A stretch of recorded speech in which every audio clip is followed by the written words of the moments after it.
ત્યારે ફરીને તે મુનિએ પૂછ્યું, હે મહારાજ, મોટા જે પ્રભુના ભક્ત હોય તેનો તો અવગુણ આવે નહીં, પણ જેવો તેવો હરિભક્ત હોય તેનો અવગુણ તો આવે ખરો?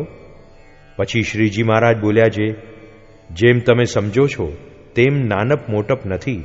મોટપ તો પ્રત્યક્ષ ભગવાનના નિશ્ચયે કરીને તથા તે ભગવાનની આજ્ઞાને વિશે વર્તવે કરીને છે.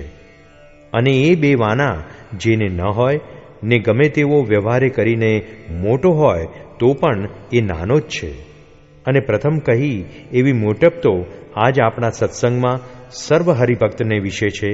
કેમ જે આજ જે સર્વ હરિભક્ત છે તે એમ સમજે છે, જે અક્ષરાતીત એવા જે ભગવાન પુરુષોત્તમ તે અમને પ્રત્યક્ષ મળ્યા છે અને અમે કૃતાર્થ થયા છીએ એમ સમજીને પ્રત્યક્ષ ભગવાનની આજ્ઞામાં રહ્યા થકા તે ભગવાનની ભક્તિ કરે છે. માટે એવા જે હરિભક્ત તેનો કાંઈક દેહ સ્વભાવ જોઈને તેનો અવગુણ લેવો નહીં, અને જેને અવગુણ લીધાનો સ્વભાવ હોય તેની તો આસુરી બુદ્ધિ થઈ જાય છે. જય સ્વામિનારાયણ દયાળુ.